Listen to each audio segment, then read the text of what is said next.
Hi అండి, అందరికీ నమస్కారం. ఈరోజు వీడియోలో ఒక అద్భుతమైన స్తోత్రం గురించి తెలుసుకుందాం. అతి శక్తివంతమైన ఈ స్తోత్ర మహిమ తెలుసుకునే ముందు ఒక చిన్న డౌట్ని క్లారిఫై చేసుకుందాం. చాలామందికి గురు చరిత్ర అలాగే సచ్చరిత్ర ఒకటేనా వేరువేరా అని డౌట్ ఉంటుంది. అలాంటి వాళ్ళ కోసం ఒకసారి చూసుకుందాం, చెప్తాను. ఇది చూడండి, సాయిబాబా వారి జీవిత చరిత్ర, శ్రీ సాయి సచ్చరిత్ర. ఇది షిరిడి వారు ముద్రించినది. ఈ గ్రంథాన్ని నిత్య పారాయణం కింద మనం చదువుకోవచ్చు, అలాగే సప్తాహ పారాయణం కూడా చేసుకోవచ్చు. దీన్ని రాసిన వారు స్వయంగా బాబా దగ్గర మసిలి చాలా సంవత్సరాలు బాబా దగ్గర ఉన్నవాళ్ళు హేమంత్ పంత్. అసలు పేరు అయింది అన్నా సాహెబ్ దాబోల్కర్. అసలు పేరు హేమంత్ పంత్గా బాబా వారే ఆ పేరుని మారుస్తారన్నమాట. స్వయంగా బాబాతో భోజనం చేసి బాబా పక్కనే ఉండి మొత్తం చూసిందంతా హేమంత్ పంత్. ఈ గ్రంథం మరాఠీ భాషలో రాశారు. ఇదైతే గురు చరిత్ర దత్తాత్రేయుడు గురించి ఉంటుంది, దత్తాత్రేయుడి ఆవిర్భావం. ఈ గ్రంథాన్ని ఆచార్య శ్రీ ఎక్కిరాల భరద్వాజ్ గారు రాశారు. దీన్ని కూడా పారాయణం చేసే విధానం సేమ్ మనం సాయిబాబా జీవిత చరిత్ర ఎలా చేస్తామో దీన్ని కూడా అలాగే రోజు నిత్య పారాయణం కింద కూడా చదువుకోవచ్చు, అలాగే వారం రోజుల్లో చేసి పారాయణం కూడా చేసుకోవచ్చు, 15 రోజులు 3 వారాల్లో కూడా చేసుకోవచ్చు. రెండు సేమ్ ఒకలాగే ఉంటాయి. మనకి సచ్చరిత్ర కూడా ఉంటుంది. బాబావారు గురు చరిత్ర పారాయణం చెయ్యమని కూడా చెప్తూ ఉంటారు.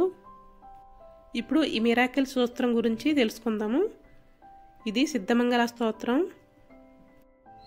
ఎవరైతే మనసా వాస కర్మన భక్తి శ్రద్ధలతో అతి నమ్మకంతో ఈ స్తోత్రాన్ని చదువుతారో వారి కష్టాలన్నీ పటాపంచలైపోతాయి.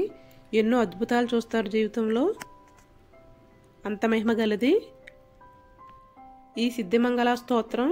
శ్రీపాద వల్లభుడు చరిత్రలో ఉంటుంది. ఈ సిద్ధమంగళ స్తోత్రం అసలు ఎలా వచ్చిందంటే, దత్తాత్రేయుడు మొదటి అవతారమైన శ్రీపాద వల్లభుడు 9 సంవత్సరాల వయసులో ఉన్నప్పుడు వారి తాతయ్య గారికి దత్తప్రభువుగా నిజదర్శనం ఇస్తారు. శ్రీపాదుల వారి తాతయ్య బాపనార్యులు దత్త దర్శనం కలిగిన ఆనందంతో భక్తి పారవశ్యంతో అప్పటికప్పుడు శ్రీపాదుల గురించి బాపనార్యుల వారి నోటి నుండి రాలిపడిన ఆనిముత్యం అదే ఈ సిద్ధమంగళ స్తోత్రం. ఈ సిద్ధమంగళ స్తోత్రంలో 9 శ్లోకాలు ఉంటాయి. చాలా సులభమైన పద్ధతిలో ఉంటాయి. ఎవరైనా చదివేయగలగచ్చు, అంత ఈజీగా ఉంటుంది. ఈ స్తోత్రాన్ని ఎవరైతే పఠిస్తారో వాళ్ళ పాపకర్మలు తగ్గుముఖం పడతాయి. ఈ సిద్ధమంగళ స్తోత్రం చదివినట్లయితే కనుక ఫలశ్రుతి కిందే ఉంటుంది, మనకి ఎటువంటి ఫలితం ఉంటుందో అని. ఈ స్తోత్రం చదివిన చోట నెగిటివ్ ఎనర్జీ అనేది ఉండదు.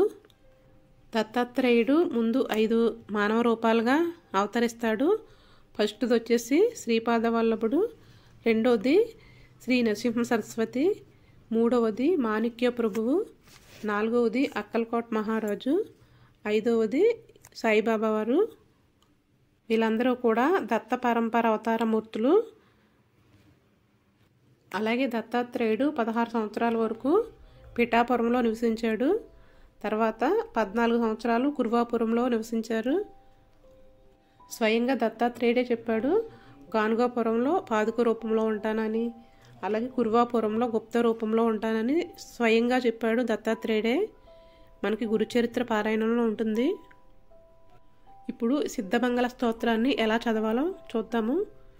ఏదైనా సంకల్పం తీసుకుని 11 సార్లు చదివినట్లయితే కనుక ఎటువంటి కోరికైనా నెరవేరుతుంది. కనీసం లేదా 9 సార్లు అయినా చదువుకోవచ్చు. రోజు డైలీ స్నానం చేసిన తర్వాత మన లైఫ్లో రొటీన్ అయిపోవాలి. స్నానం చేసిన వెంటనే ఈ స్తోత్రం చదవటం కనీసం 3 సార్లు అయినా చదువుకోవాలి. అలా ఎవరైతే నమ్మకంతో చదువుతారో అద్భుతాలు చూస్తారు. ఈ స్తోత్రం గురించి చెప్పినప్పుడు చదివిన వాళ్ళు ఒకరికైతే బీటెక్ పూర్తి అవ్వకుండానే 4th సెమ్ ఎగ్జామ్ అవ్వకుండానే ఉద్యోగం వచ్చేసింది. ఇంకొకరికైతే 10th క్లాస్లో మంచి మార్కులు వచ్చాయి. ఏదైనా సరే నమ్మకంతో చదివితే కనుక తప్పకుండా నెరవేరుతుంది. శ్రీపాదరాజం శరణం ప్రపత్తే. ఓం గురవై నమః.